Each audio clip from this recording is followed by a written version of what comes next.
Hi, welcome to Caregiver Cast. I'm Elaine, Petrucci, your host. My special guest today is Dana Deane, who will be talking about how to heal from heartbreak. Before I formally introduce Dana, I'm just going to give you some background information about her. Dana Deane is a professional social worker and a certified substance abuse counselor for the last 23 plus years. This has enabled Dana to share her deep compassion and empathy with over 5,000 people worldwide. With over 27 years of spiritual practice, studying, teaching, counseling, and mentoring, Dana embraces her roles in life with passion, courage, and strength. She lost the 5 most important men in her life through illness and tragedy, losing 4 family members over just 6 years. Dana has faced these losses with her personal best, demonstrating her dignity and everlasting hope.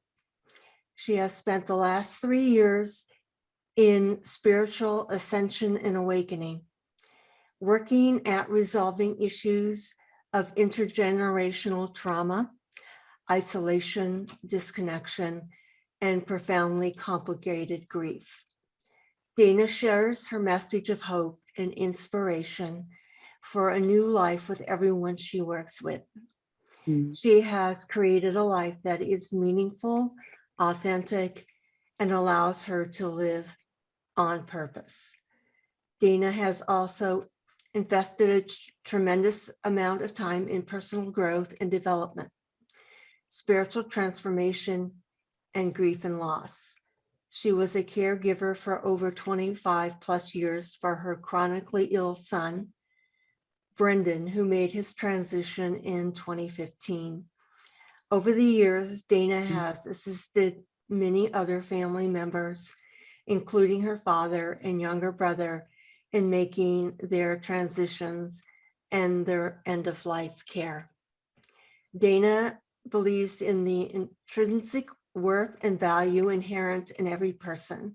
She has spent a lifetime giving back to others, the community at large, and many organizations to ease the pain and suffering of others while assisting them to improve their overall well-being.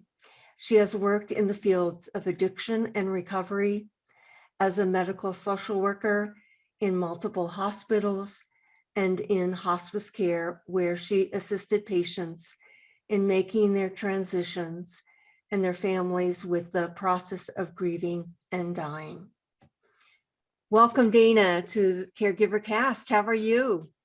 Oh, thank you so much. It's such a pleasure and an honor to be here. Thank you. You're welcome. It's so great. After we spoke about how you heal from heartbreak, you've got a wealth of information and experience. So can you tell us how and why you started your business helping others to heal from heartbreak? Sure, I sure can. I would love to. Thank you. Well, the reason I got involved, there are 2 primary reasons I do what I do. And the first is I didn't want families to experience some of the things that I have experienced in the past. And the sense of connection, is so profound for caregivers, of that loss of connection and a sense of isolation and having to, be a person's be all and end all. And if you're doing care for anyone that's chronically ill, that can be so time consuming that we don't actually have time for ourselves. So, how actually, as mentioned in my intro, I lost several really important family members. I lost my father and my 2 younger brothers and my son, but as well, I lost my primary partner and the love of my life. And many years previous, I was left alone to raise our 3 children on my own. And so much of the things that I went through, I was completely isolated and didn't have the support I needed for making decisions. For one example, medical decisions. And, it was a huge responsibility to have to do everything on my own. And so I really want to end that sense of isolation that some caregivers experience and let them know that they're not alone. There are people that care, and there are people that are deeply caring and connected. So thus my business was born. And through that business, I help people by providing tools and services and information they need in order to become and stay more connected to the community, which is of a paramount importance. And as well, I strive to find inner peace no matter what is going on outside of myself. And I think that a lot of times we're led to believe that our solutions and our clarity and our support is from sources outside of ourselves. But in my experience, I've found that it's our inner resources that are the most important. And so I really like to work with people to strengthen those and illustrate just how much we already have. I don't like finding inner peace. I don't believe we have to go and find it or seek it. I believe we have it within us, and that it's just a matter of connecting and approaching that. It doesn't have to be complicated or long or difficult or challenging. It can be really, really simple, such as watching a sunset and recognizing that we're not alone and that there is a power greater than ourselves. That's so powerful. So why is it important for caregivers to find this inner peace? Well, I think it eludes us most of the time because there may be crises happening and a lot of medical appointments, a lot of testing, a lot of things that have to be done. And so, as I mentioned earlier, timing and creating enough time for ourselves is really important, but also just being able to find a place inside where we can go and regroup, regain those inner resources of strength and tenacity and, never giving up, endless hope. And I do have endless hope. I don't know how to give up on anything or anyone. It's just not in my makeup. I'm sure it really can't be with all the work that you've done in mental health and Thank you. personal experience.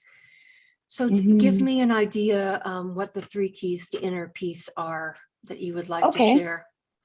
Certainly. We've talked a little bit about it already, but the first part is establishing that connection with your higher source, your spiritual source, whatever you choose to call that. It might be God, it might be the universe, divine source, creator,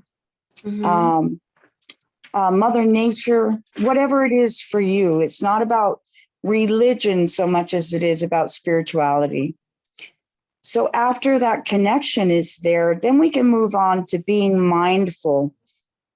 And being mindful is really about choosing to be in the moment, to be fully present, to focus on what we have in the moment. And there's always beauty and joy that we can access, in the small things, the things we overlook, the things that maybe don't take precedence, but nonetheless are still beautiful. And we can find that quality no matter where we're at, no matter how much inner peace we have. We can take the time, anytime we're in fear, we're in the future, we're fearing what could happen, what might happen, what may happen to us. And then anytime we're experiencing regret or remorse, we're in the past and we're focusing on all of those things that we wish we would have done or that we wouldn't have done.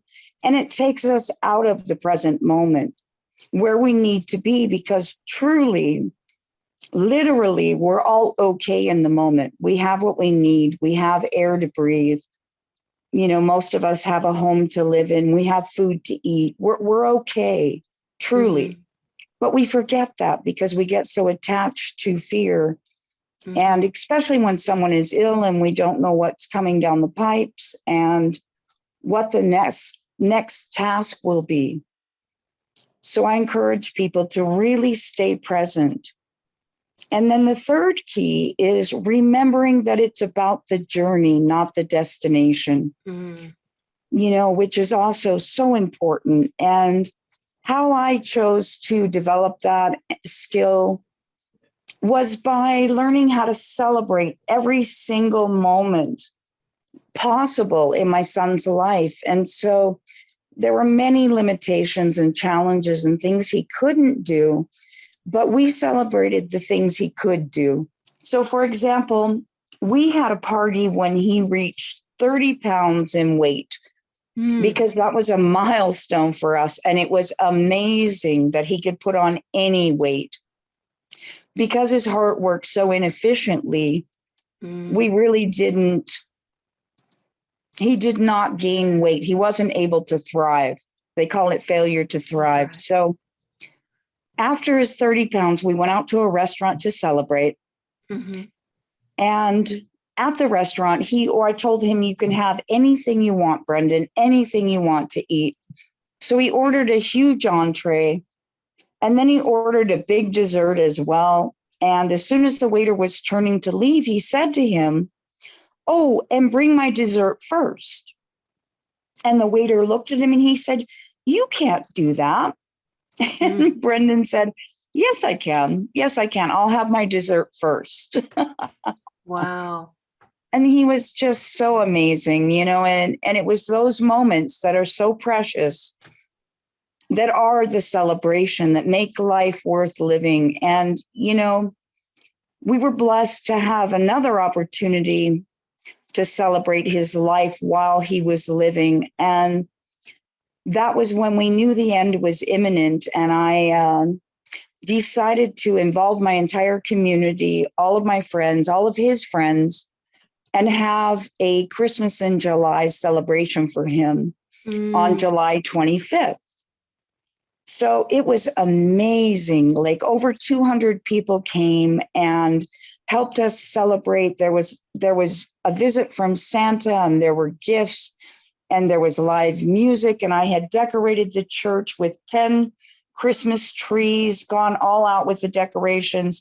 And then my friends and I prepared a huge Christmas feast for everyone that was in attendance. And it was so amazing because Brendan didn't have the strength to withstand the whole event. He ran out of energy and needed to lay down. So we put him on the couch in the foyer of the church, and every single person that was there got to approach him and have that lost conversation with him, to say what they needed to say and to tell him,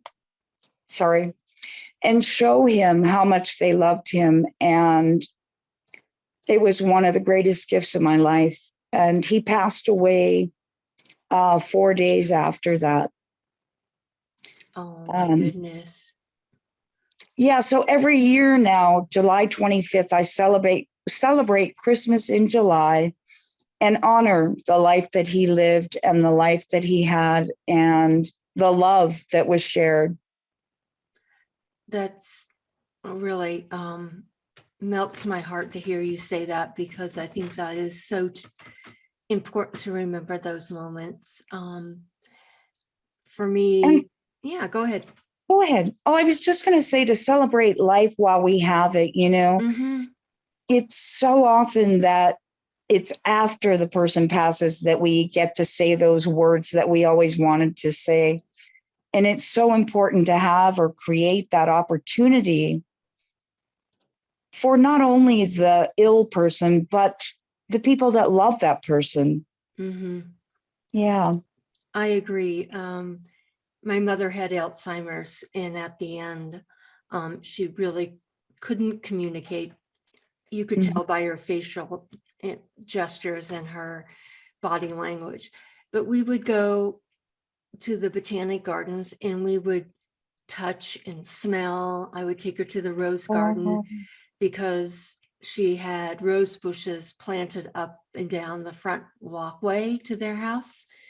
So oh, how that was such, beautiful. yeah. So, I agree with you. You have to accept the person for who they are at that particular moment in time. And, I think that we learned a lot from each other, just being able, like you were saying, to share those memories together, Yeah. because you've included that person and you've said that they really matter to you, Yeah. and that you're going to do whatever possible to, make them have the best quality of life that you can, or they can. Yes.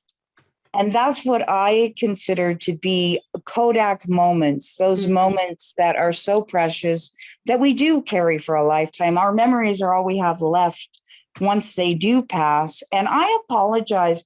I really didn't introduce my son or give you any background on his life. So I apologize for that. I should have done that at the beginning. No, that's fine. I'm just going where you're going. I want to make it easy for you, but please go ahead.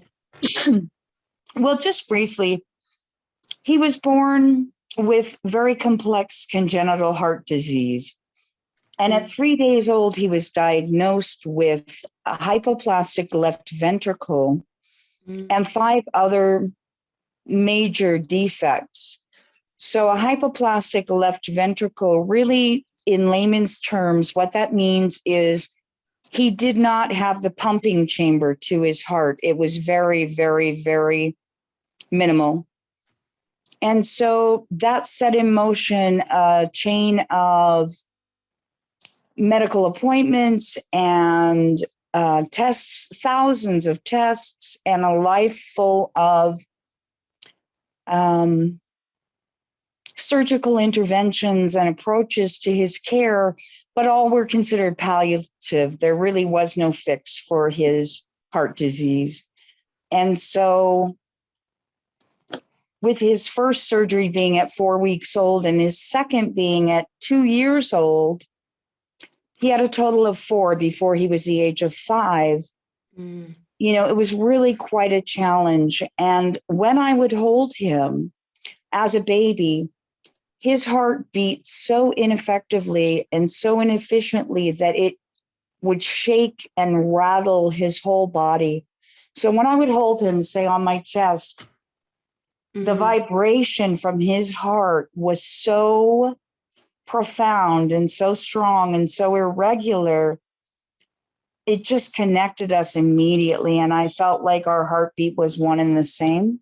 mm, I have a really interesting story. When he was 3 days old and he was diagnosed, we were, my husband and I, sitting in a crowded waiting room with about 40 people present. And the doctor came into the waiting room and approached us, asked us to stand, and then gave us the diagnosis, but also told us that it was only a matter of a few days to take him home and let nature take her course.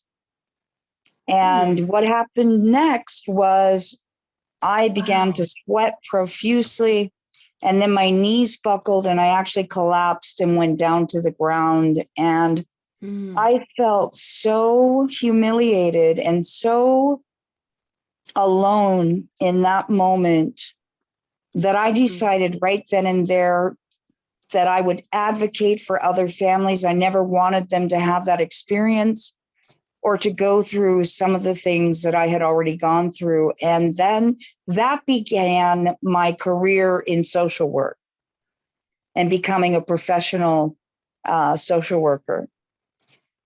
So you can see why I'm very passionate yes. about what I do and why I do what I do. I am sincerely and genuinely dedicated to improving all quality of life of all people who have chronic illness, who suffer daily, and who need our assistance.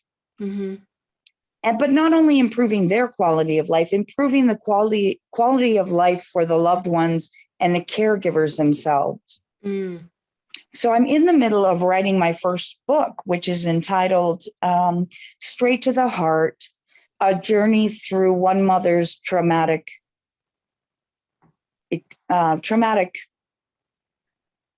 Journey. Well, the title is not exact yet. It's a working title. But basically our story. And we were so blessed. And I really believe that, we're given the experiences we're supposed to have spiritually in order to grow and develop. And, every belief I had was shattered in that moment that I dropped to my knees, and every belief and dream that I had for my son to go to school, to go to high school, to graduate, to get married, to have children, like all of that was stripped away from me in a moment. And I don't believe that dream stealers actually intend to steal our dreams, but I do believe it happens. And I believe that we need to have healthy boundaries, and we need to have that inner peace so that no matter what happens, we're able to stand on our 2 feet. We should never, and no one should ever have to go down to the ground the way that I did that day. Yeah. It sounds like the physician should have taken you and your husband somewhere private, number one, and number two, needed to be more tactful. Unfortunately, doctors do not have the best bedside manner. They don't. Not a lot. I'm sure you found it throughout your social work career as well. Yeah. They have to be gently reminded how to treat people with kindness and care. I know. Yeah. And it must have been devastating to have kind of like, for the lack of a better term, a death sentence for your son without giving him a chance to see how long he could thrive. And absolutely. He took all hope from us, and it only lasted for a little while, because what it did was it passionately fired me up. And I said, no, I'm not prepared to do that. I am not prepared. I will fight this every step of the way. And he deserves to have every chance possible. So that became my crusade. Of course, for the next 25 years, I fought at getting him the services he needed from the systems that we needed, and basically keeping him alive. And, until he could do that on his own as an adult. But, and I taught him well. I taught him to advocate well for himself just by watching me. He became a very, very strong advocate for himself. Well, that's quite a legacy you left your son. That's amazing. Many people don't have strong advocates like you to help them move through whatever journey that they're going through. Well, I had to give back. I felt like I had to give back in order to receive all of the gifts that we were being given. And those were the open heart surgeries and the surgical interventions. And so I became involved very early, I think when he was just a week old, with an organization that was dedicated to assisting families with children with heart disease. And I spent many, many, many days and nights at the hospital supporting other families and caring for their sick children so they could have breaks. And I was president of the board. I was vice president. I was treasurer, all these different roles. But the most important role to me and the most important part of that job was answering the phone calls that came in from newly diagnosed families that were just devastated and felt like I did, that their dreams and hopes and desires for this child had been dashed and taken away. And so most of them had no hope at all.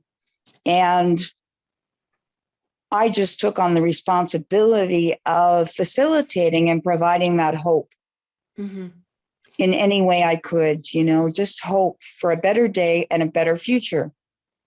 And that leads me to my third step, which is exactly that, enjoying the journey and the process, but remembering the big picture, remembering that no one can tell us exactly when someone else will transition or when they're going to expire. They can give their best guess, but it's not set in stone. And so I always took everything said with a grain of salt and knew that my son would do exactly what he needed to do.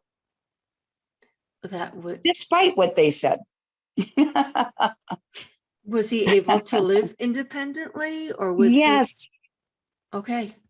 He was. He had a really wonderful quality of life. He did have a heart transplant when he was 14.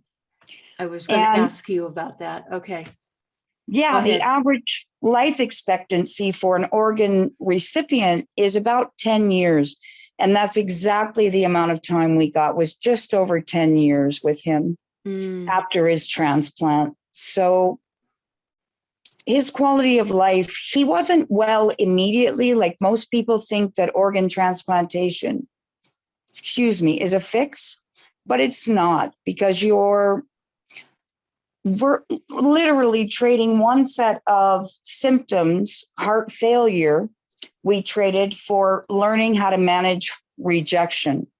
And so the entire time they're alive, you have to be able to manage rejection through medications and lab work and continuous appointments. And so that part never changed for us, like his constant being in the hospital. I added it up one time, and the amount of time that he and I spent in the hospital together as one lump sum would have equaled about 9 years.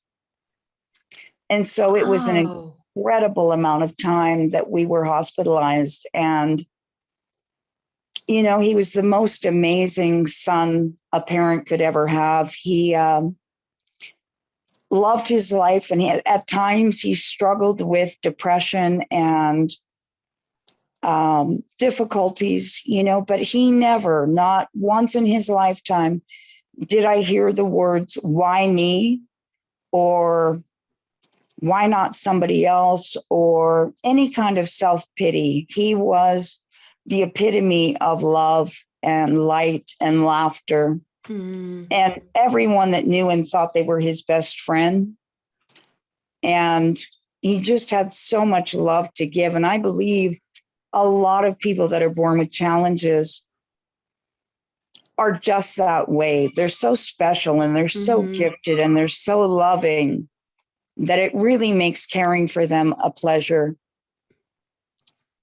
Oh, thank you so much for sharing that story. You're welcome. I just think that must have really been hard for you and your family, your husband and your family, just because you were having to spend so much time with one specific child, and it must be hard to like juggle time with everyone. Absolutely. And thank you for asking about that, because unfortunately my husband passed away when Brendan was two and a half. And that left me alone with my children, which made it even more difficult to provide what all three of them needed at the same time. And in fact, I knew I would never be able to do that again. after my youngest son was born. And it is, to be honest and truthful, it is the hardest on the siblings. I really believe that. And the reason why is because they have really normal feelings of, why is this child dictating all of the family's activities, all of our time, where we could and couldn't go, what we could and couldn't do, all of those things, but yet they're children. And so I believe they have challenges with that and feeling guilty, and then feeling guilty that they're survivors. And, both of his siblings were so good to him. They were really wonderful friends. And my daughter was a significant caregiver for him as well. And for us, it just worked because it was how it had always been. It was always that way. And so we all pitched in and we all helped.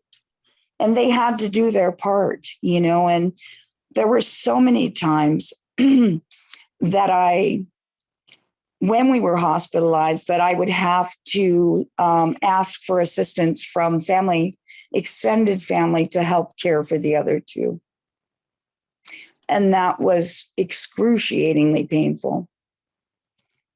I'm sure. I think that would have been very challenging to have other siblings help with the care when they're growing in their children themselves. Yeah. And they can't comprehend all of it. They did the best they could and they were wonderful, like I said, but really, how much does anyone understand about what that person is going through? It's their own journey and it's their own ways of being, that necessitate the different kinds of care. And the different needs that are addressed. So very demanding. Yeah. It is a very demanding job. And sometimes I would do direct care with mom or with my father, more so with my father. But it's so challenging just to be, going to work. I mean, for my father, I was working like 5 hours away, and I had to help him with getting caregivers in to help him. Yes. We went through a challenge with that because it just seemed like I thought male caregivers would be best, and I guess that was not a really good option. And then I think he just really responded to people who were like trying to tell him what to do and how to do it. And so we finally were able to come to some agreement with 3 caregivers that would break up the week. But it's still hard because I had to leave him at the hospital on a Saturday, and then I get a call saying that they're discharging him on a Monday, and I'm working like 5 hours away, and I had to have one of the caregivers' husbands pick up dad at the hospital and bring him home. So yeah, there's just like so many logistics that you have to work around or work through, and so I can't imagine you doing it for as long as you did, Dana. It's just pretty amazing. Thank you. And your story is just so rich. I just think that like you said, people who aren't caregivers don't know what another person is going through. They really don't. It would be nice if they could shadow a family dealing with a parent or a child and just see what their day consists of, because it just because it just makes it so isolating for caregivers. and it's never ending. And, Right. sometimes that inability to comprehend it leads to those feelings of isolation. And you can be in the same home with several family members that are not equipped to be caregivers, that are not, don't have those inner resources that I was talking about at the first of this show to pull on and to build on, if you will. And so they're just not capable. And that's okay, because it takes all kinds of people to care for a sick individual. But I wish more people too have the comprehension of how exhausting, how time consuming, how repetitive it can be, and just how difficult. Yeah, I think if they could taste it for just a moment, 2 or 3 hours or a day, they would truly, truly have a different approach in supporting the caregiver. Oh, I totally agree with that. I'd like to eventually advocate for caregivers because they need to be recognized. Absolutely. And it has been such an honor and a privilege to be all 3 of my children's mom, but especially Brendan's with all of his special needs, and to be given that job. I took it very seriously, and I'm very grateful for having had the experience and having had all 3 of my children in my life. They're all beautiful souls. Well, it sounds like you did a lot of advocating for all your children, but especially for Brendan. So I give you a lot of kudos for that. Thank you. So in closing, what 3 takeaways would you like caregivers to understand while they're healing from heartbreak? Number 1, you're not alone.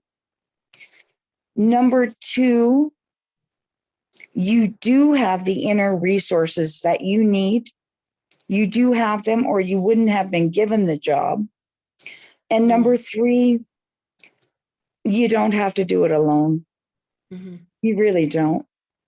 And on that note, I would like to say that, I offer my services, and as a freebie today, if it's time, could I mention that? Yes, definitely. Okay. Please do.